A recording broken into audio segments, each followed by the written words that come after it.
Most terribly cold it was. It snowed, and was nearly quite dark.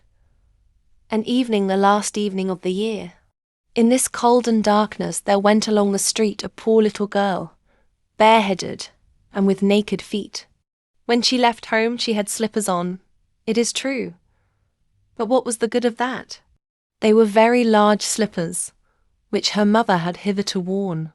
So large were they, and the poor little thing lost them as she scuffled away across the street, because of two carriages that rolled by dreadfully fast.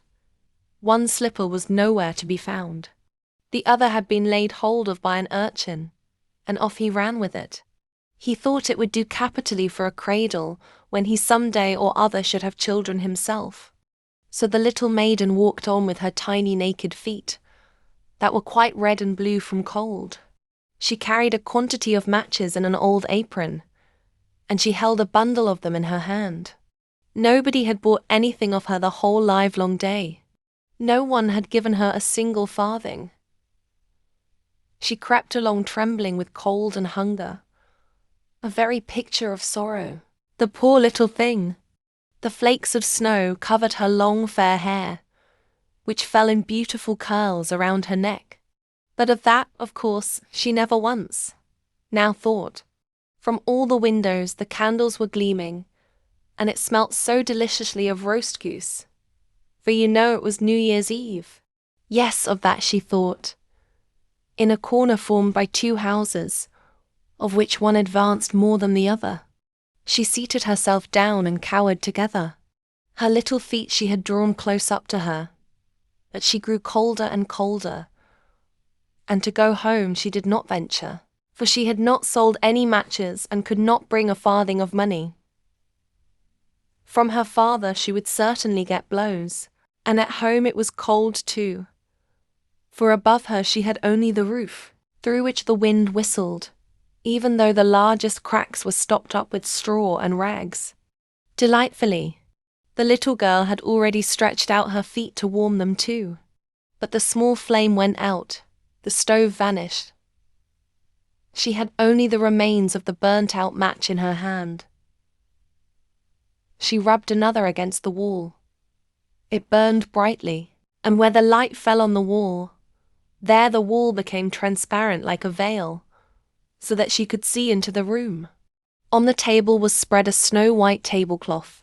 Upon it was a splendid porcelain service, and the roast goose was steaming famously, with its stuffing of apple and dried plums. And what was still more capital to behold was, the goose hopped down from the dish, reeled about on the floor with knife and fork in its breast, till it came up to the poor little girl, when the match went out and nothing but the thick, cold, damp wall was left behind. She lighted another match. Now there she was sitting under the most magnificent Christmas tree. It was still larger, and more decorated than the one which she had seen through the glass door in the rich merchant's house. Thousands of lights were burning on the green branches and gaily coloured pictures, such as she had seen in the shop windows, looked down upon her. "Someone is just dead," said the little girl.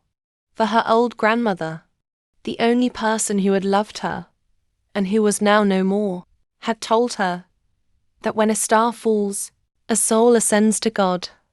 She drew another match against the wall. It was again light, and in the lustre there stood the old grandmother, so bright and radiant, so mild, and with such an expression of love. "Grandmother," cried the little one, "oh, take me with you. You go away when the match burns out. You vanish like the warm stove, like the delicious roast goose, and like the magnificent Christmas tree." And she rubbed the whole bundle of matches quickly against the wall, for she wanted to be quite sure of keeping her grandmother near her. And the matches gave such a brilliant light that it was brighter than at noonday. Never formerly had the grandmother been so beautiful and so tall. She took the little maiden on her arm, and both flew in brightness and in joy so high, so very high, and then above was neither cold, nor hunger, nor anxiety. They were with God. But in the corner, at the cold hour of dawn, sat the poor girl, with rosy cheeks and with a smiling mouth. Leaning against the wall, frozen to death on the last evening of the old year. Stiff and stark sat the child there with her matches, of which one bundle had been burnt. She wanted to warm herself, people said. No one had the slightest suspicion of what beautiful things she had seen.